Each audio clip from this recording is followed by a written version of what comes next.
Hello dear friends. Today we surprise the locals in Huangshan, or in Taiping rather. We came for fresh green tea. We're going to the home of the best Taiping in Xinjiang. We'll watch how the tea is made and choose a good tea. The weather is great, so the tea should also be good today. We'll look at local features. The production of Taiping and Taiping Houkui, the famous green tea, which is among the top 10 teas in China, is very unusual.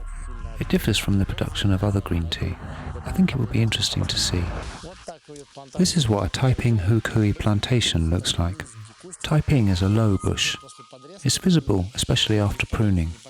These bushes have not yet been pruned, because the harvest is still active. It's going to be quite a long sprout, because as you know, the Taiping Houkui is long. A beautiful compressed flush is rolled across the machine. Now we'll see how it's produced. The tea is harvested here like this one.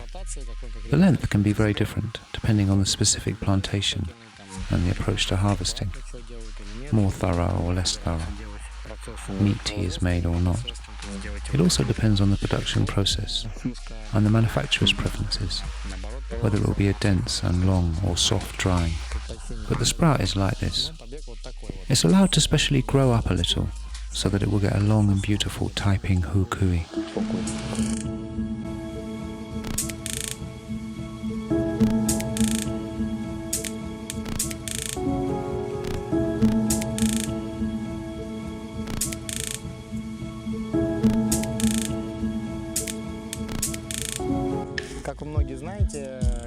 As you already know, the appearance of a tea is very important to the Chinese. The tea should be beautiful and elegant. It's very important. If you look at some low-grade and coarse tea, as a rule, it's of different grades and the leaf is broken, and the size of the leaves is different.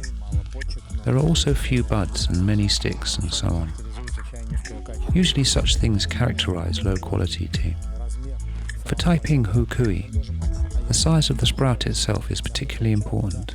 It must be the same.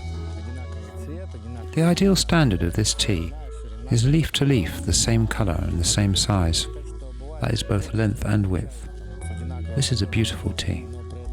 On the other hand, there is a very beautiful tea with the same shoots, but unfortunately it's not very delicious. And sometimes the tea is not very beautiful, maybe like a wild Taiping. It's not very neat and not so flat, but it can taste even better. From the point of taste, it's not necessary for the tea to be beautiful. But the ideal tea has a fairly dense aroma.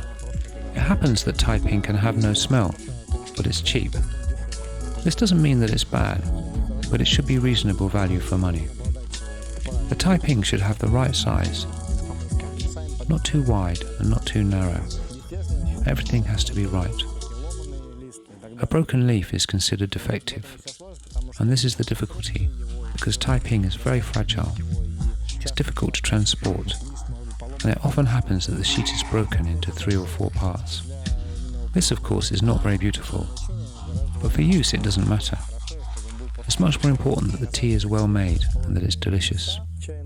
It would seem that tea places are located nearby, even in the same province, but there are many small differences in the features. Its own variety, its own history, its own name and many other things. Even the size of the basket and its shape. Where there are more bud teas, the baskets are small and rounded. Here the basket is 3 times larger because the shoots are larger. If you remember the baskets used by the pickers of Huangshan oolong, there's a huge basket because the sprout is even bigger. These baskets are twice as large, and they're carried by a kind of yoke, because you need to climb high into the mountains and do not have an opportunity to ride a bike. But specifically in Taiping, the baskets look like this. This plantation is very sunny, so you can see that the sprouts are more fleshy. We decided to compare them with that plantation. This one is considered ideal. It happens that a longer flush is collected, and the lower 2 leaves can be removed. Sometimes it's collected as it should remain in the tea. There are several criteria that are used to reject more materials. if the bud is too large, or the leaf too long, or if the distance between the leaves from the stalk is too long. The tea is not collected, and if there are purple shoots, they are also not collected. Although you can see that they are twisted a little in the opposite direction. This is probably due to the low temperature. Purple shoots are found on plantations in different provinces. For example, in Yunnan, they make tsi cha, purple pu'er, even by breeding their own variety. Here they believe that purple shoots are defective. In addition, unformed or small shoots are also not collected. They try to collect the same size. If there is some damage by a disease, it's also not used. Also, if the bud is kind of thin, or is not formed, or is already opened, this tea is also not collected. There is also a special ideal location for a plantation. The plantation is considered ideal, like here, if the slope of the mountain is at such an angle. The plantation is not too wide, and there's a little shade. It's considered ideal to choose the north side of the mountain. There's an interesting feature. The 14-day harvest period between bread rains, Guyu, and Qi Ming is considered the ideal time to harvest. It's collected both before and after these days, depending on the weather, but this is considered the ideal period. During this period, the nights are cool. At night, a leaf retains all that it received during the daylight. Therefore, the morning collection turns out to be of the highest quality. Tea is collected until 10 a.m, and then there is a production. But there are exceptions. It's already 12:30, but people are still collecting. The bread rains have passed, and they're still continuing somewhere. But the most ideal time has already passed. Therefore now they make second line tea, which is already easier and cheaper. It's not bad, but the perfect tea is made earlier.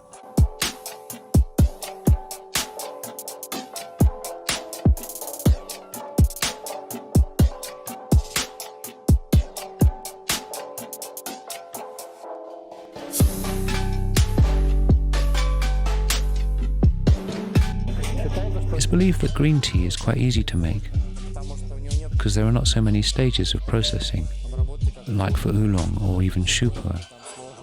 There is a complex fermentation.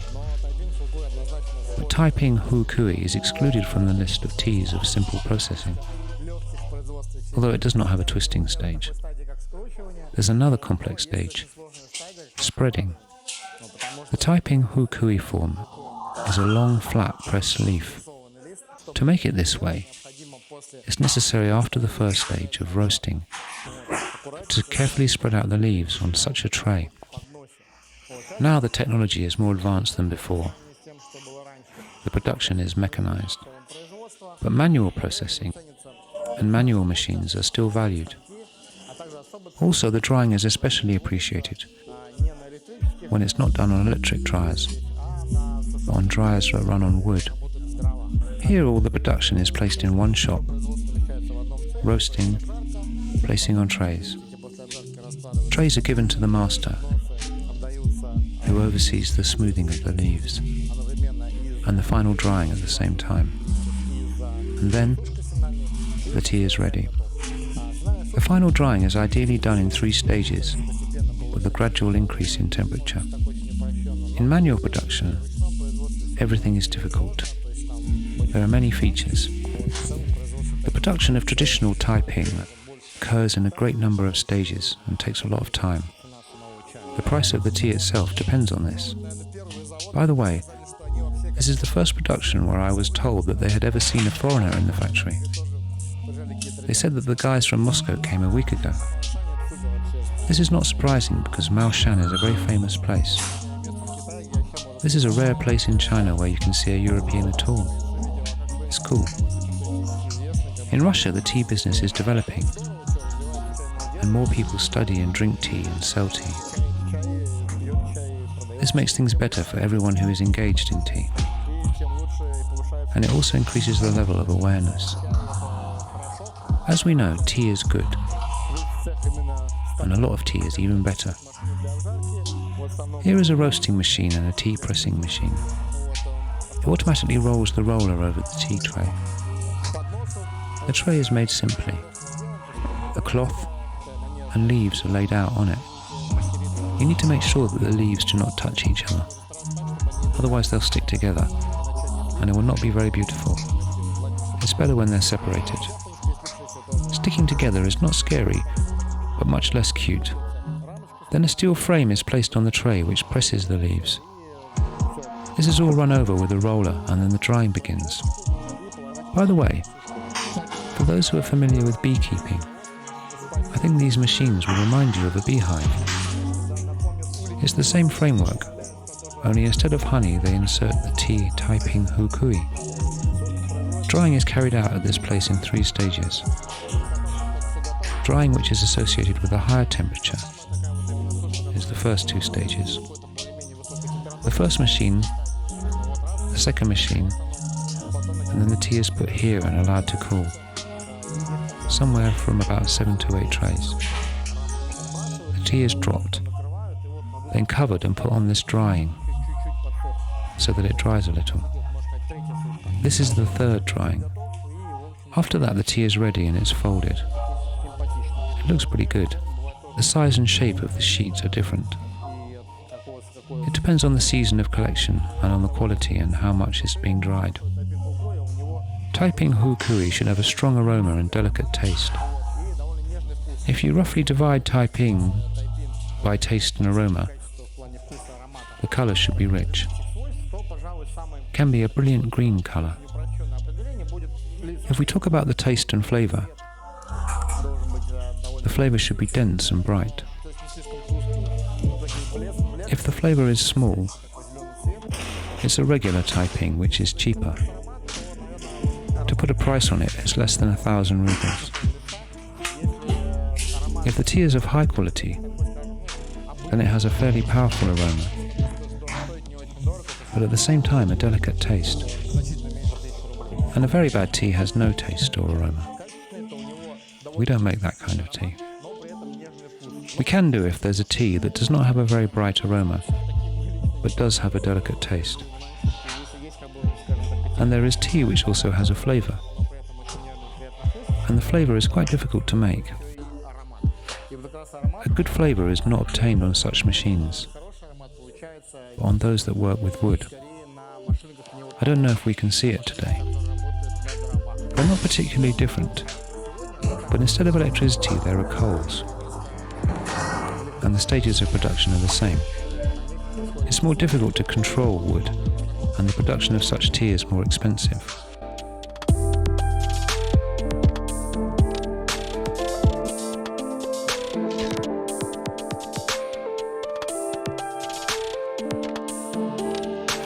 About 250 grams of tea is usually used for roasting. This is the basket that factory workers put the tea in. Very often, this process is controlled by the owner of the production or someone close to him. This is a very responsible job. With this roasting, it's very easy to spoil the raw material. When the machine is mechanical, there's a smooth movement of the leaf turns, and the machine slightly presses it. It takes some time, and the master, despite the fact that there is an automation of the production, manually monitors how the roasting occurs and stops it at the right moment. It all depends on the humidity of the leaf, on the time of collection, on what kind of leaf it is, and how exactly it needs to be fried. The time required is also different.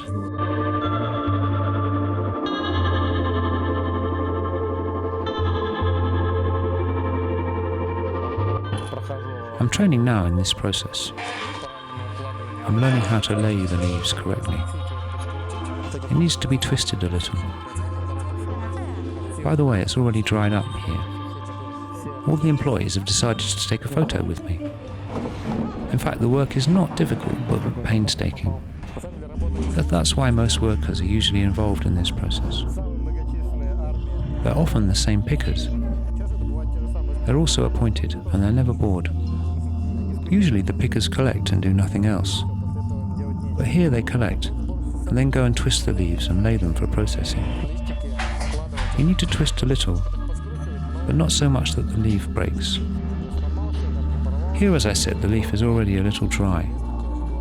Either it's overcooked, or it's been lying here for a long time. It should be wetter. Perhaps here they do not have time to tweak it. That's how it's done. I can't do it as fast as they do, but I'm trying.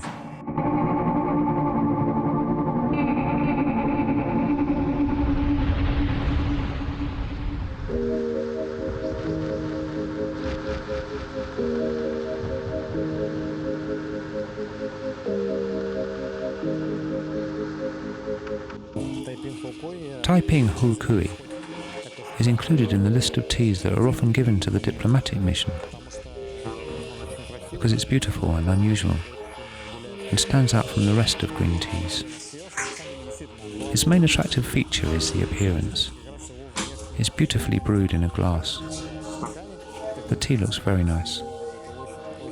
What is particularly interesting is that the tea is quite thin, especially if well made. Like many Chinese teas, it has its own legend. Hou Kui is translated from Chinese as leader of the apes. This is a legendary character in Chinese mythology. When he died, the farmer buried him with honours, and a tea bush grew on the spot where he was buried. The tea was very delicious, and the farmer named it after Hou Kui. It seemed to him that this was gratitude for him. That will make a wonderful tea. This is a very simplified retelling of the legend. The tea is beautiful, and I think it's a very inexpensive Taiping.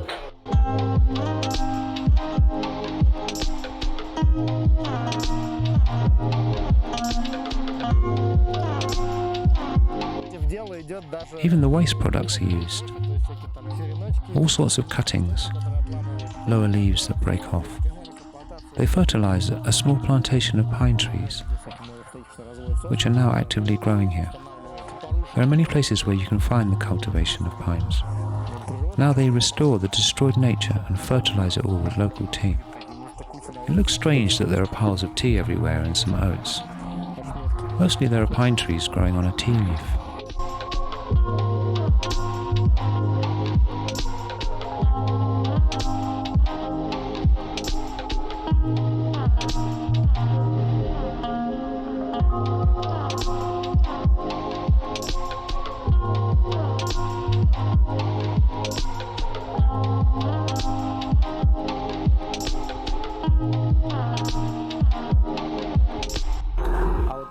And this is how a small family production of Taiping Hou Kui looks like. Everything is in a small room. The operations are the same, but there's a much smaller volume of production. One family, and assistants for the seasonal collection. Here is a hand rolling machine, a hand loom and one dryer. They have a machine that aligns the leaves and helps them stack faster. The technology is the same. Roasting, spreading and leveling, pressing and drying, spreading and twisting, pressing and drying. Then the final drying, and the tea is ready. What's funny is that there's a huge portrait of the President of China and the President of Russia, Putin, hanging at the entrance. As soon as they find out that you're Russian, the first phrase is, "This tea is the one that was given to Putin." Everyone who makes tea in Chinese villages says it was their tea that was given to Putin. Doesn't matter what kind of tea, but it's important that some tea was given, and it's famous and it can be sold there. The irony is that it was from this village, Hou Ken, that Putin was given tea, as it just turned out. It was not given from this family, but from a nearby family. It It's in this village that the original Taiping is located. Every tea has a place that is called the birthplace of this tea. For Taiping, it's Hou Ken. Why Kang? Kang means hollow, a cleft between two mountains. It's believed that the ideal place for a good tea is just such a valley where the best Taiping Houkui is obtained. Although the place here is considered more traditional, and it's much better, the tea here is the same as in the non-traditional place. And I'll tell you why. The owners of this production say that their tea is very fragrant. Why do they say fragrant?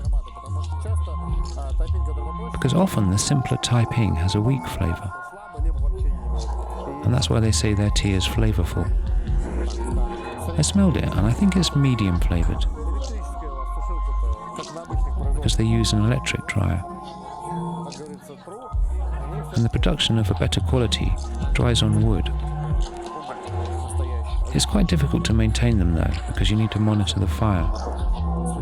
In addition, firewood and many other things are required.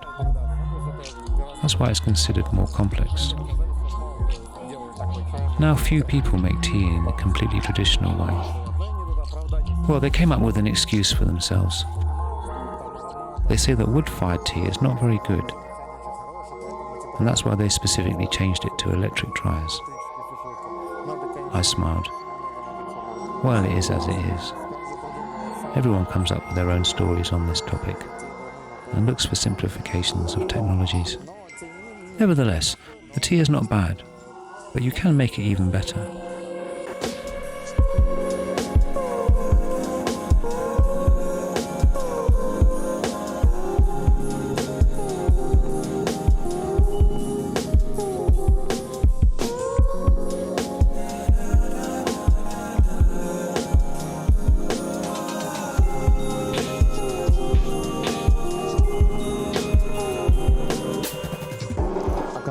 It turned out that the owner of this small farm has two wonderful varieties of tea.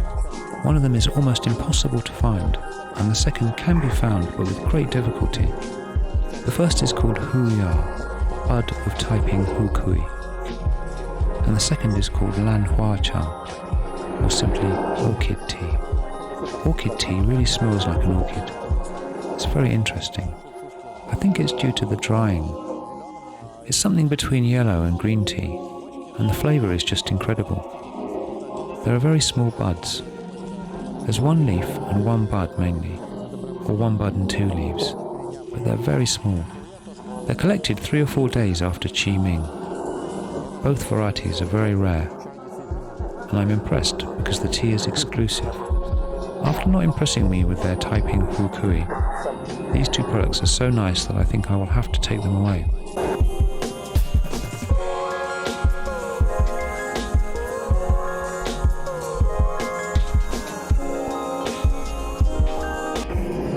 This is how this machine is managed. I'm not used to it. It should roll back and forth.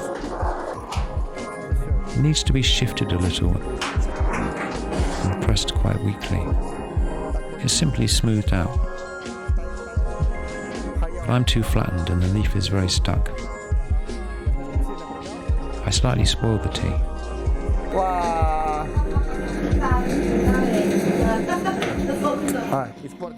I pressed too hard, but I ruined just a little, only about 10 leaves. The others are fine.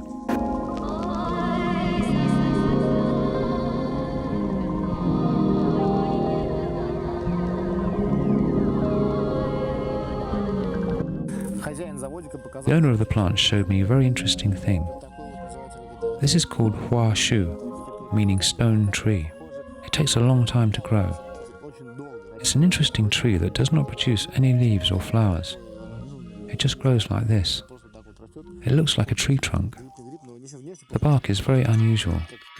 He said that they found it in the wood, and everyone wants to buy it, but they won't sell it to anyone. They just show it to everyone. No one has ever seen one like it, and the owner says he doesn't know who else has it. They just found it in the wood. There are such interesting things here. It grows to this height, and then no longer grows. Enjoy your tea.